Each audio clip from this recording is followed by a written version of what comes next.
24 film മീഡിയയുടെ പുതിയൊരു അധ്യായത്തിലേക്ക് എല്ലാവർക്കും സ്വാഗതം. സങ്കടഹരനാണ് ഗണപതി ഭഗവാൻ. എത്ര വലിയ സങ്കടക്കടലിൽ നിന്നായാലും പ്രതിസന്ധിയിൽ നിന്നായാലും മനസ്സൊരുക്കി ഗണപതി ഭഗവാനെ വിളിച്ചാൽ ഓടിയെത്തി രക്ഷിക്കുന്ന ക്ഷിപ്രപ്രസാദിയാണ് ഭഗവാൻ. ജീവിത തടസ്സങ്ങളാണ് പലപ്പോഴും നമ്മളെ എല്ലാവരെയും തളർത്തുന്നത്. തടസ്സങ്ങൾ ഇല്ലാതെ ജീവിതം മുന്നോട്ടു പോകുവാനായിട്ട് ഭഗവാന്റെ അനുഗ്രഹം കൂടിയേ തീരും. ഇന്നത്തെ വീഡിയോയിൽ ഞാൻ പറയാൻ പോകുന്നത് ഗണപതി ഭഗവാന്റെ ഒരു 7 അല്ലെങ്കിൽ ഒരു 6 രഹസ്യങ്ങളാണ്. ഇന്ന് ഞാൻ ഇവിടെ പറയുന്നത് ഈ കാര്യങ്ങൾ ഒന്നെങ്കിലും നിങ്ങൾ ചെയ്തു കഴിഞ്ഞാൽ ഭഗവാന്റെ അനുഗ്രഹം അത്ഭുതവും തൊട്ടറിയുവാനായിട്ട് സാധിക്കും. നിങ്ങളുടെ ജീവിതത്തിലും ഗണപതി ഭഗവാൻ അവതരിക്കും. നിങ്ങളെ 2 കൈകളും കൊണ്ട് ഭഗവാൻ അനുഗ്രഹിച്ച് രക്ഷിച്ച് എല്ലാ സൗഭാഗ്യങ്ങളും കൊണ്ട് സകല ദുഃഖങ്ങളും നീക്കി സമ്പത്തും സമൃദ്ധിയും കൊണ്ടു മൂടും. അപ്പോൾ എന്തൊക്കെയാണ് ആ ഒരു ഗണപതി രഹസ്യത്തിന്റെ ആ ഒരു കാര്യങ്ങൾ എന്ന് മനസ്സിലാക്കാം. അതിനു മുന്നേ നിങ്ങൾ പുതുതായിട്ട് എൻ്റെ ഈ ചാനൽ കാണുന്ന ആളുകളാണെങ്കിൽ ദയവ് ചെയ്ത് ഒന്ന് സബ്സ്ക്രൈബ് ചെയ്ത് വെക്കണം. കാരണം ഒരുപാട് ആളുകൾക്ക് ഞാൻ ചെയ്യുന്ന വീഡിയോ ഒന്നും കിട്ടുന്നില്ല എന്നൊക്കെ പരാതികൾ ഒരുപാട് ആളുകൾ പറയുന്നുണ്ടായിരുന്നു. അപ്പോൾ എല്ലാവരും ഒന്ന് ചാനൽ ഒന്ന് സബ്സ്ക്രൈബ് ചെയ്ത് വെക്കണം. പിന്നെ വേറൊരു കാര്യം, അതിൻ്റെ തൊട്ട് അടുത്ത് തന്നെ ഒരു ബെല്ല് പോലുള്ള ഒരു ചിത്രമുണ്ട്. ആ ഒരു ഐക്കൺ ഒന്ന് പ്രസ് ചെയ്ത് വെക്കേണ്ടതാണ്. അപ്പോൾ കാര്യത്തിലേക്ക് വരാം.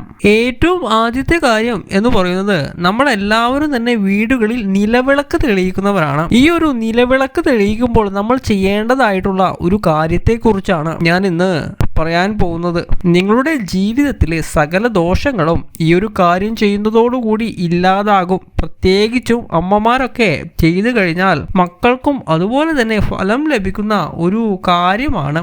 മക്കളുടെ ഉയർച്ചയ്ക്കൊക്കെ അമ്മമാർക്ക് ചെയ്യാൻ സാധിക്കുന്ന ഏറ്റവും ഉത്തമമായിട്ടുള്ള ഒരു കാര്യമാണ്. അപ്പോൾ എന്താണെന്ന് ചോദിച്ചാൽ, മുക്കുറ്റി ചെടി നിങ്ങൾ കണ്ടിട്ടുണ്ടാകും. മുക്കുറ്റി ചെടി നിങ്ങളുടെ വീട്ടിലുണ്ടോ? ഇതെല്ലാ മണ്ണിലും വളരുന്ന ഒരു ചെടിയല്ല. ഈശ്വരാധീനമുള്ള സ്ഥലത്ത് മാത്രമേ മുക്കുറ്റി ഉണ്ടാവുകയുള്ളൂ. മഹാഗണപതി ഭഗവാന്റെ അനുഗ്രഹം സിദ്ധിച്ച പുഷ്പമാണ് മുക്കുറ്റി ചെടി എന്ന് പറയുന്നത്. മുക്കുറ്റി വളരുന്ന വീട്ടിലുള്ളവർ ഭാഗ്യം ചെയ്തവരാണ്.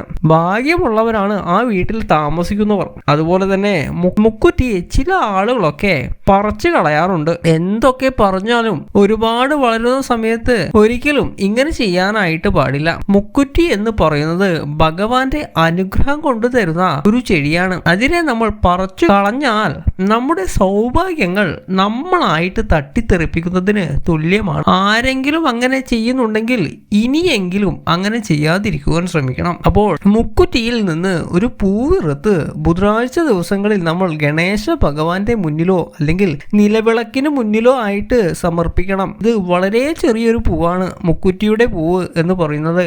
അപ്പോൾ വളരെ ശ്രദ്ധയോടുകൂടി ആ ചെടിക്ക് യാതൊരു വിധത്തിലുള്ള ബുദ്ധിമുട്ടുകളും ഉണ്ടാകാതെ വേണം നമ്മൾ ആ ഒരു പൂവ് പറിച്ചെടുക്കുവാനായിട്ട്. അപ്പോൾ അതിൽ മറ്റൊരു മുക്കുറ്റി പൂവ് മാത്രം മതി.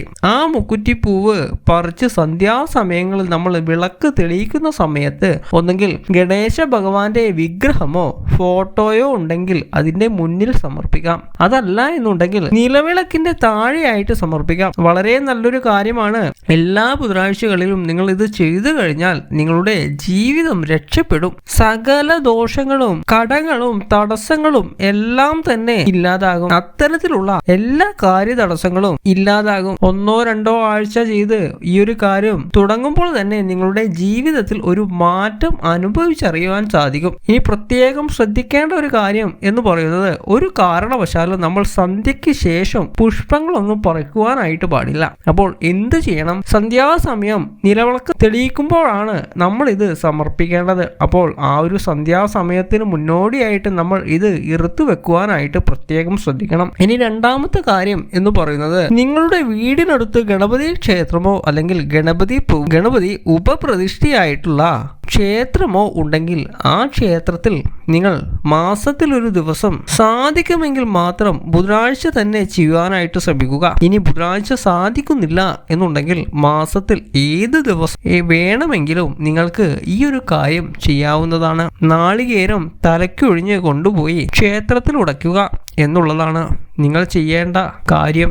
നിങ്ങളുടെ വീട്ടിൽ എത്ര അംഗങ്ങളുണ്ടോ അത്രയും അംഗങ്ങളുടെ എണ്ണത്തിന് കണക്കാക്കിയിട്ട് നാളികേരം എടുത്ത് ഓരോരുത്തരുടെയും തലയിൽ ഓരോ നാളികേരം വെച്ച് ഒഴിയുക. അതായത് 4 ആളുകളാണ് നിങ്ങളുടെ വീട്ടിലുള്ളത് എന്നുണ്ടെങ്കിൽ ഒരു 4 നാളികേരം എടുത്ത് ഓരോ നാളികേരം ഓരോരുത്തരുടെ തലയ്ക്കും ഒഴിഞ്ഞ് ആരെങ്കിലും ഒരാൾ ക്ഷേത്രത്തിൽ കൊണ്ടുപോയി കൊടുത്താലും മതിയാകും. ക്ഷേത്രത്തിൽ പോയി അത് ഗണപതി ഭഗവാൻ ഉടയ്ക്കുക. അങ്ങനെ ചെയ്തു കഴിഞ്ഞാൽ വീട്ടിലുള്ള എല്ലാ അംഗങ്ങൾക്കും ഐശ്വര്യവും സമ്പദ് സമൃദ്ധിയും ഉണ്ടാകും. ഒരു തടസ്സങ്ങളും ഇല്ലാതെ തന്നെ കാര്യങ്ങൾ കടന്നു പോകുവാനായിട്ട് സഹായിക്കും. ഇത് ഒഴിയുന്ന സമയത്ത് എല്ലാ തടസ്സങ്ങളും നീക്കുവാനായിട്ട് ഭഗവാനോട് പ്രാർത്ഥിക്കണം. സമ്പത്തും ഉയർച്ചയും ഉണ്ടാകുവാൻ, അതുപോലെ തന്നെ കർമ്മ മേഖലയിൽ ഓരോരുത്തരുടെയും ജോലിയിൽ എല്ലാ തരത്തിലുമുള്ള മികവുകളും നിങ്ങൾക്ക് ഉണ്ടാകും. പലരും നേരിടുന്ന വലിയൊരു പ്രശ്നമാണ് കാര്യതടസ്സങ്ങൾ. നമ്മൾ വിചാരിക്കുന്നത് അനുസരിച്ച് നമ്മുടെ ജീവിതം മുന്നോട്ട് പോകാതിരിക്കുന്നത്.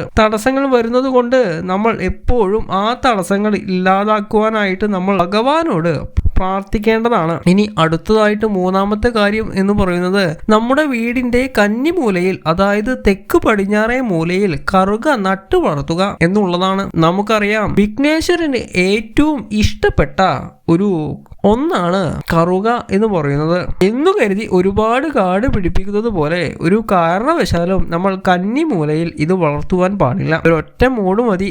അത് വെച്ച് കഴിഞ്ഞാൽ അതങ്ങനെ പടർന്നു പോകും. ആ സമയം നിങ്ങൾ ബാക്കിയുള്ള കാട് പോലെ ഭാഗത്തൊക്കെ വൃത്തിയാക്കുവാനായിട്ട് ശ്രദ്ധിക്കണം. അതൊക്കെ പറിച്ചു കളയാം. ഒരൊറ്റ മൂട് നിങ്ങളുടെ കന്നിമൂലയിൽ കറുക ഉണ്ടായി കഴിഞ്ഞാൽ ഗണപതി ഭഗവാന്റെ ദിക്കാണ് കന്നിമൂല എന്ന് പറയുന്നത്. കന്നിമൂലയിൽ കറുക വളർത്തുന്നത് ആ വീടിന്റെ സമ്പത്തും സമൃദ്ധിയും ആ വീട്ടിലേക്ക് കൊണ്ടുവരും എന്നാണ്. എല്ലാ തരത്തിലുമുള്ള ഐശ്വര്യവും ആ വീട്ടിലുണ്ടാകും. ആ വീടിന് ഐശ്വര്യം ഉണ്ടായി കഴിഞ്ഞാൽ ആ ഐശ്വര്യം ആ വീട്ടിലുള്ള ഓരോരുത്തർക്കും ഉണ്ടാകും. അപ്പോൾ ഈ ഒരു കാര്യം നമ്മൾ എല്ലാവരും ചെയ്യുവാൻ ശ്രദ്ധിക്കണം. ഒരു മൂട് കറുക കൊണ്ടുപോയി ഇന്ന് തന്നെ നിങ്ങളുടെ വീടിന്റെ കന്നിമൂല ഭാഗത്ത് നട്ട് വളർത്തുക. ഇനി അടുത്തതായിട്ട് 4ാമത്തെ കാര്യം എന്ന് പറയുന്നത് നമുക്ക് എല്ലാവർക്കും ആഗ്രഹമുണ്ട്. ചിലപ്പോഴൊക്കെ ചില ആഗ്രഹങ്ങൾ എവിടെയും എത്താതെ പോകാറുണ്ട്. ചില ആഗ്രഹങ്ങൾ നടക്കില്ല എന്ന് ഉറപ്പാക്കുന്ന സമയത്ത് നമ്മൾ തന്നെ ആ ഒരു ആഗ്രഹം ഉപേക്ഷിച്ചു കളയും. പലപ്പോഴും പല തടസ്സങ്ങൾ കൊണ്ടൊക്കെ, പല കാര്യങ്ങളും പല കാരണങ്ങളും കൊണ്ടൊക്കെ നമ്മുടെ ആഗ്രഹങ്ങൾ നടക്കാതെ പോകാറുണ്ട്.